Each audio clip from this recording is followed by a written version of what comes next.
কেমন আছো? ভালো। আজকে তো বাবার কাছে অঙ্ক শেখানি, তাহলে এসেছেন কেন? আমি ঢাকায় চলে যাচ্ছি ইউনিভার্সিটিতে পড়তে। স্যারের দোয়া নিতে এলাম। স্যার কোথায়? বকুল, বকুল, সজল কেমন আছো? আসসালামু আলাইকুম স্যার। ওয়ালাইকুম আসসালাম। বাবা কথা বলো, আসছি। এটা রেখেছে সজল। স্যার আমি ঢাকা ইউনিভার্সিটিতে ভর্তি হতে যাচ্ছি। খুব ভালো। আপনার দোয়া নিতে এলাম স্যার। দোয়া করি তুমি তোমার বাবা মায়ের সুসন্তান হবে, দেশের সুনাগরিক হবে, দেশের এবং দেশের মানুষের সেবা করবে। আমি দোয়া করি। আসি স্যার। আসসালামু আলাইকুম।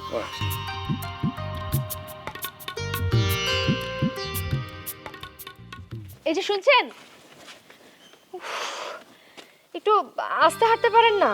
একেবারে হনহন করে চলে যাচ্ছেন। আমি তো এমন করেই হাঁটি। মাথা নিচু করে যেভাবে যাচ্ছেন আপনি ট্রেনের গতিতে, আমার ডাক কি আপনার কানে পৌঁছায়নি? তুমি এমন ভাবে জেরা করছো, মনে হয় তোমার সঙ্গে আমার কথা ছিল।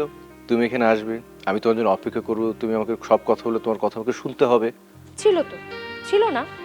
আপনি নিজের বুকে হাত দিয়ে বলেন, আপনি ঢাকা যাবার আগে আমাদের বাসায় এসেছেন শুধুমাত্র কি আপনার স্যারের সাথে দেখা করার জন্য, দোয়া চাইবার জন্য, আর কারোর সাথে দেখা করার জন্য না, আর কারোর সাথে কথা বলার জন্য না? হ্যাঁ, হ্যাঁ, তোমার সঙ্গে দেখা করতে এসেছিলাম। এই কথাটা বলার জন্য আপনার এত সময় লাগলো? বকুল, সে কি, তোমার চোখে পানি কেন? আপনার জন্য। আরে আমি আবার কি করলাম? করেছেন তো, অনেক কিছু করেছেন। এখন ঢাকা চলে যাচ্ছেন, এখন তো আরো অনেক কিছু করেছেন। যান, যাবেনই তো, আমাকে রেখে চলে যাবেন না আপনি? আপনার স্যার চায় আপনি যান ঢাকায়, অনেক ভালোভাবে পড়াশোনা করেন, অনেক বড় হন। আমিও চাই। বাবা সবসময় বলে আপনার ভিতরে অনেক সম্ভাবনা আছে, আপনি অনেক বড় হবেন। আপনাকে অনেক স্নেহ করে, অনেক ভালোবাসে আপনার স্যার। শুধু কি স্যার, তুমি? আমি তো আপনাকে একদমই পছন্দ করি না। আমার কথা এটাতে লেখা আছে।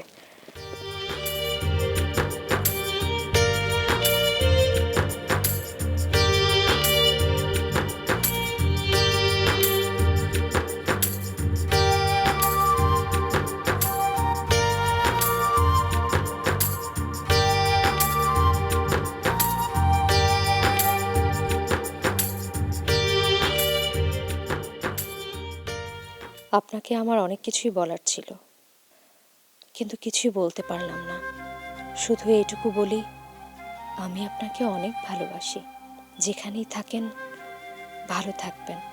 ইতি, আপনারই বকুল। এত রাতে তোমার সাথে এখানে দেখা করলাম, সময়টা তো ভালো না। কেউ যদি আমাদের দুজনকে দেখে ফেলে, এটা তো দুজনের জন্যই বিপদ। আমি বিপদের ভয় করি না। তুমি চলে যাচ্ছ যুদ্ধে, আমি কিভাবে ঘরে থাকি? আমার মনে হচ্ছে তোমার সাথে আমিও যুদ্ধে চলে যাই। আমার অধিকাংশ বন্ধুরা মুক্তিযুদ্ধে গেছে, তারপর আমি সিদ্ধান্ত নিয়েছি আমার এই মাতৃভূমিকে বাঁচানোর জন্য আমিও মুক্তিযুদ্ধে যাব। তাই তোমার সঙ্গেও স্যারের সঙ্গে দেখা করতে এলাম।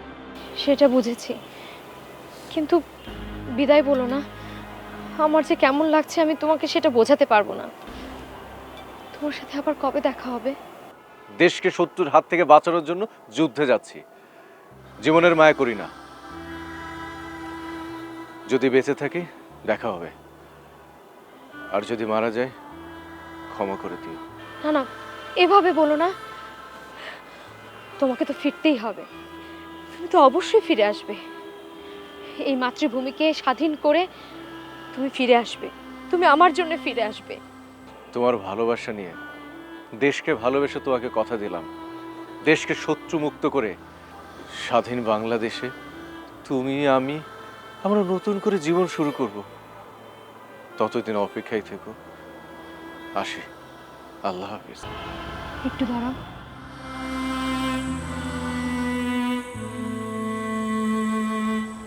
এই তাবিজটা নানা আমাকে দিয়েছিল যেন সকল বিপদ আপদ থেকে রক্ষা পাই।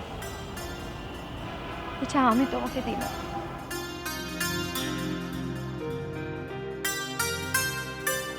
সবসময় তোমার সাথে রেখো। আল্লাহ নিশ্চয় তোমার মঙ্গল করবে। ফি আমানিল্লাহ। ভালো থেকো।